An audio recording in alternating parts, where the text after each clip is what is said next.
अस्सलाम वालेकुम दोस्तों, अपनी नेक्स्ट वीडियो के साथ आपको वेलकम करता हूं अपने इस चैनल में। उम्मीद है सब खैरियत से होंगे। तो चलते हैं आज की अपनी अहम न्यूज और इन्फॉर्मेशन की जानब। सबसे पहले दोस्तों बात करेंगे कि स्पेन इमिग्रेंट्स के लिए एक अच्छी खबर, एक अहम वजाहत जो है वो जारी की गई है।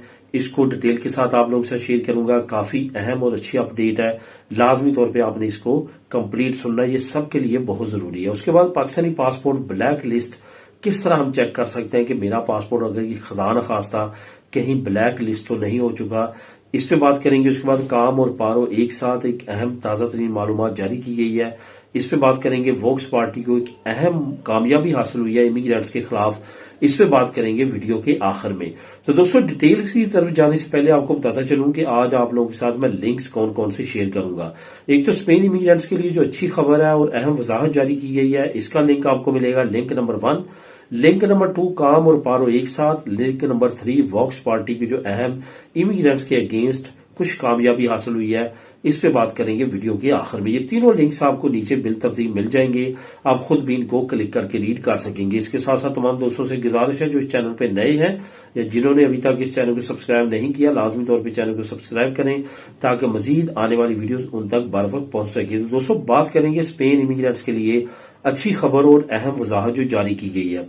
एक काफी बड़ा मसला और काफी हफ्तों से चल रहा है, कुछ पार्टीज पिसोए पे अटैक कर रही है, यानी कि जो हुक्मरान पार्टी है उस पे कि वो जो है वो मुहब्बे वतनी का मुजाहरा नहीं कर रहे, बल्कि उन्होंने घुटने टेक दिए हैं कतलान सेपरेट पार्टीज के आगे। क्योंकि सेपरेट पार्टी जो है उन्होंने मुतालबा किया था कि इमिग्रेंट्स और इमिग्रेशन का जो तमाम मामला है वो कतलूनिया के हवाले कर दिया जाए, ताकि कतलूनिया खुद निपटे इमिग्रेंट्स से और इमिग्रेंट्स के मामला से।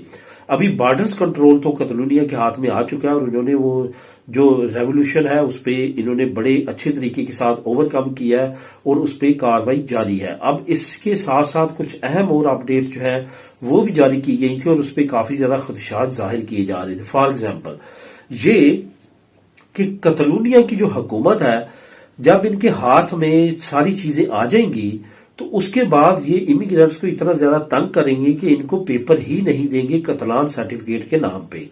किस लेवल की कतलान इमिग्रेंट सीखेंगे तो ये रेजिडेंट कार्ड देंगे, किस लेवल की ये इमिग्रेंट्स जो है वो कतलान सीखेंगे तो ये उनका पहला रेजिडेंट कार्ड रिन्यू करेंगे।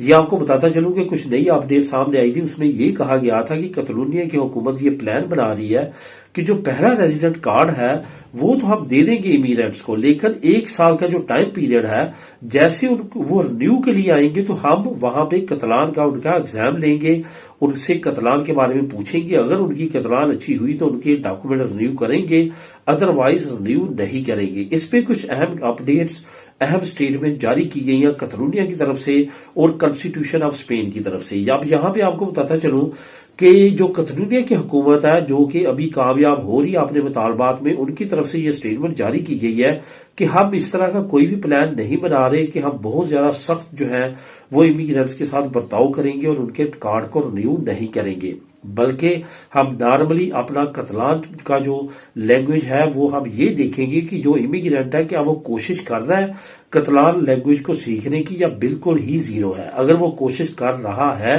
तो फिर हम उसकी कोई भी रिन्यूएशन में प्रॉब्लम नहीं बनेंगे, बल्कि उसकी रिन्यूएशन कर देंगे। दूसरी तरफ अगर कॉन्स्टिट्यूशन ऑफ स्पेन के बारे में बात की गई है, वहां पे ये कहा गया है कि हर सूबा नेशनल लेवल पे जो लैंग्वेज है कस्तियानो यानी कि स्पेनिश, उसके लिए लाजमी है कि इमिग्रेंट को चेक करे कि उसको उसका लेवल कितना है, क्या वो यहाँ पे हमारे माशरे में मिक्स होने के काबिल है या नहीं है। दूसरे नंबर पे जो रीजनल लैंग्वेज है उसके बारे में भी मुख्तलिफ सूबे जो है अपना तरीकाकार वाजे कर सकते हैं। ये चीज आपको कतलूनिया में खासतौर पर देखने को मिली होगी। जब आप यहाँ पे 3 साल का टाइम पूरा कर लेते हैं तो आपसे 2 इन्फॉर्मे मांगे जाते हैं, 45 घंटे की कस्तियानो की क्लासें, 45 घंटे की कतलान की क्लासें। लेकिन यहाँ पे आपको स्पेनिश जबान में तो इंटरव्यू इन्फॉर्मे के लिए लिया जाता है, लेकिन उसमें कतलान नहीं बोली जाती। लेकिन अब आने वाले वक्त में ये खदशात थे कि आपसे कतलान में बात की जाएगी और खास तौर पे 45 घंटे की बजाय प्रोफेशनल या इंटरमीडिएट लेवल की कतलान का सर्टिफिकेट मांगा जा सकता है। लेकिन इसके बारे में इमिग्रेंट्स को ये खुशखबरी दी गई है कि सूबा जो है वो इतना ज्यादा स्ट्रिक्ट नहीं हो सकता, स्पेनिश जबान तक तो हो सकता है, लेकिन रीजनल जबान के लिए कि वो डॉक्यूमेंट को کو اس بنا پہ ریجیکٹ کر دے یا نہ دے امیگرینٹ کو کہ اس کو ریجنل جو صوبے کی لینگویج ہے وہ نہیں آتی. تو یہ کنسٹیٹیوشن لیول پہ بھی ایک اچھی خبر ہے. اور دوسری طرف سے جو کتلان کی سیپریٹ چھوٹی چھوٹی جماعتیں ہیں جنہوں نے یہ قوانین پاس کروایا، ان کی طرف سے بھی یہ نفی کی گئی ہے کہ ہم بالکل بھی امیگرینٹس پہ زیادتی نہیں کریں گے، بلکہ ان کا انٹرسٹ چیک کرتے ہوئے ان کو آگے ہم رینیواسیون کی طرف جائیں گے. باقی دوستوں اس کی تمام ڈیٹیل میں آپ لوگوں کے لیے ایک انگلش لنک لے کے آیا ہوں، لنک نمبر 1. وہاں پہ آپ کلک کریں گے تو آپ کو تمام انفارمیشن انگلش میں مل جائے گی. اب دوستوں بات کرتے ہیں کہ Pakistani passport black list check کیسے ہم کر سکتے ہیں کہ کہیں ہمارا پاسپورٹ خدا نخواستہ بلیک لسٹ تو نہیں ہو گیا. اس کا دوستوں چند ایک دوستوں نے پریکٹیکل کیا ہے، میں وہ پریکٹیکل آپ لوگوں کے ساتھ شیئر کر دیتا ہوں. جو بھی آپ نے طریقہ کار اپنانا ہوگا وہ آپ اپنا سکتے ہیں. کچھ دوستوں نے یہ کیا ہے کہ اگر ان کا پاسپورٹ آفس میں کوئی رشتہ دار، کوئی جاننے والا، دور سے قریب سے کوئی دوست، کوئی دوست کا بھائی یا اس طرح ہے، تو وہ انہوں نے ڈائریکٹ اس سے اپروچ کیا. صرف اور صرف یہ ہونا چاہیے کہ وہ پاسپورٹ آفس میں کام کرتا ہو، بے شک کلرک ہو، یعنی کہ پاسپورٹ آفس کی ویب سائٹ کی ایکسس اس کے پاس ہو. تو وہ اپنے پاسپورٹ نمبر کو، اپنے ڈیٹا کو اس میں ڈلوا کے چیک کروا سکتے ہیں کہ کہیں وہ بلیک لسٹ تو نہیں ہے. کون بلیک لسٹ؟ جو کبھی پہلے ڈپورٹ ہو چکے ہیں یا ان پہ کبھی خدا نخواستہ انسانی سمگلنگ کے طور پہ یا اس طرح کا اور کیس ہو چکا ہے، یا بیگننگ کا کیس یورپی ممالک میں تو اتنا زیادہ سامنے نہیں آیا، لیکن عرب گلف کنٹریز میں کافی زیادہ آیا کہ وہاں پہ لوگ جا کے مانگتے ہیں، وہاں پہ ڈپورٹ نہ کہیں اس ایلیگیشن کے بعد ان کو ڈپورٹ نہ کیا گیا ہو. اس طرح کے لوگوں کا بھی پاسپورٹ جو ہے وہ بلیک لسٹ میں ڈال دیا گیا ہے. تو اس طرح آپ چیک کروا سکتے ہیں. دوسرا جو طریقہ ہے وہ یہ ہے کہ آپ کی لائر کی کسی فرم کی خدمات حاصل کر سکتے ہیں، وہ آپ کی مدد کر سکتے ہیں، وہ آپ کے بہاف پہ آپ کے پاسپورٹ کو چیک کروا سکتے ہیں. آپ کو کہیں بھی جانے کی ضرورت نہیں ہے. آپ ان سے رابطہ کریں، ان کو اپنے ڈیٹا دیں، وہ آپ سے کچھ فیس چارج کریں گے اور آپ کے پاسپورٹ کی کنفرمیشن آپ کو کروا دیں گے. یہ طریقہ کار جو مین 2 ہیں یہ لوگ استعمال کر رہے ہیں، اور دونوں میں سے جو آپ استعمال کرنا چاہتے ہیں وہ کر سکتے ہیں. اگر تو آپ کا کوئی جاننے والا ہے اس کی خدمات لے سکتے ہیں، ورنہ لائر فرم کی کسی وکیل کی آپ خدمات بھی حاصل کر سکتے ہیں اور اپنے پاسپورٹ کا پتہ کروا سکتے ہیں. اب دوستوں بات کرتے ہیں کام اور پاروں کی ایک ساتھ اور تازہ ترین کچھ معلومات کی. اب یہاں پہ میں نے پہلے 1-2 مرتبہ اس نیوز پہ بات کی ہے، اس کے لنک بھی آپ کو پرووائڈ کیا، اور ساتھ میں نے یہ بھی کہا تھا کہ یہ جو عمل ہے اس کو کچھ ٹائم لگے گا، کچھ مہینے لگ سکتے ہیں، ہفتے لگ سکتے ہیں اس کو امپلیمنٹ ہوتے. اور اب بہت اچھی خبر آپ لوگ ساتھ یہی شیئر کروں گا کہ یہ قانون جو ہے امپلیمنٹ ہونے جا رہا ہے، اور چند دنوں میں یہ قانون امپلیمنٹ ہو جائے گا. مطلب یہ کہ اگر 1350 یورو سے آپ کی کم سیلری ہے، فیملی آپ پہ ڈپینڈ کر رہی ہے، آپ کا گزر بسر اچھا نہیں ہو رہا، تو پھر آپ کے لیے یہ ایک بہت اچھی خبر ہے کہ آپ اپنی جاب کے ساتھ ساتھ اپنی جاب کو چھوڑے بغیر ساتھ پارو بھی لگوا سکتے ہیں، اور ساتھ ساتھ آپ پارو بھی لے سکتے ہیں اور اپنی جاب بھی کر سکتے ہیں.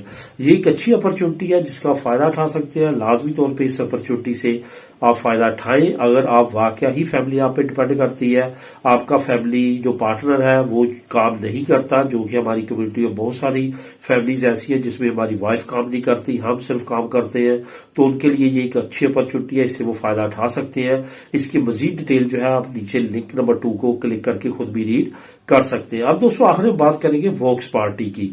جیسا کہ آپ جانتے ہیں کہ ووکس پارٹی ایک ایسی پارٹی ہے جو امیگرینٹس کو آڑے ہاتھوں لیتی ہے، اور خاص طور پہ مسلم ممالک کے جو امیگرینٹس ہیں ان کی تو بہت زیادہ اگینسٹ ہیں. مراکش کے مروکو کی بہت زیادہ اگینسٹ ہے، اور ان کی پالیسیز ڈائریکٹلی انڈائریکٹلی امیگرینٹس کے خلاف بہت زیادہ رہتی ہیں. انہوں نے سینٹرل حکومت میں بہت زیادہ ٹرائز کی، بہت زیادہ ان کے خلاف بل لے کے آئے، لیکن کامیابی حاصل نہیں ہوئی. اب پاپولر پارٹی کے ساتھ مل کے انہوں نے اپنی مختلف پروونسز میں جو حکومتیں ہیں وہاں پہ کچھ ایسے کام کرنا شروع کر دی ہے جس کا ڈائریکٹلی انڈائریکٹلی امیگرینٹس پہ برا اثر پڑنا شروع ہو چکا ہے. ابھی ریسنٹلی ویلنسیا کے جو وہاں کے الکالدہ جو میئر ہے، جو کہ پریزیڈنٹ ہے ویلنسیا کے، ان کی طرف سے ایک اہم سٹیٹمنٹ جاری کی گئی ہے جس کا نیچے آپ کو میں لنک پرووائڈ کر رہا ہوں، لنک نمبر 3. وہاں پہ کلک کریں گے تو آپ خود بھی اس کو ریڈ کر سکیں گے. ان کا کہنا ہے وہ مزید حکومتی پالیسی کا حصہ نہیں بنیں گے، انلیگل امیگرینٹس کو بالکل بھی ایکسیپٹ نہیں کریں گے. ویلنسیا میں آلریڈی بہت زیادہ انلیگل امیگرینٹس ہیں، اس وجہ سے ہم مزید انلیگل امیگرینٹس کو نہیں لیں گے. اب یہاں پہ آپ کو بتاتا چلوں کہ ویلنسیا میں اصل میں پاپولر پارٹی کی یعنی کہ پی پی کی حکومت ہے. पेसोई की हुकूमत नहीं है, ना ही उनके इत्तेहादियों की हुकूमत है। पीपे पार्टी ने वोक्स के साथ मिलकर वलेंसिया में इत्तेहाद किया है और दोनों पार्टी मिलकर इमिग्रेंट्स के खिलाफ कुछ इस तरह का इत्तेहाद बना रहे हैं और उनकी तरफ से ये रिफ्यूज कर दिया गया है कि मिनोरिदाद जो छोटे बच्चे हैं हम उनको भी एक्सेप्ट नहीं करेंगे और दूसरे जो बड़े इलीगल इमिग्रेंट्स हैं उनको भी अपने सूबे में मुख्तलिफ सेंटर्स में सेंटर हुकूमत के बिहाफ पे नहीं लेंगे। तो दोस्तों यही थी आज की अहम न्यूज और इन्फॉर्मेशन। मिलेंगे नेक्स्ट वीडियो में नए अपडेट्स के साथ। अल्लाह हाफिज।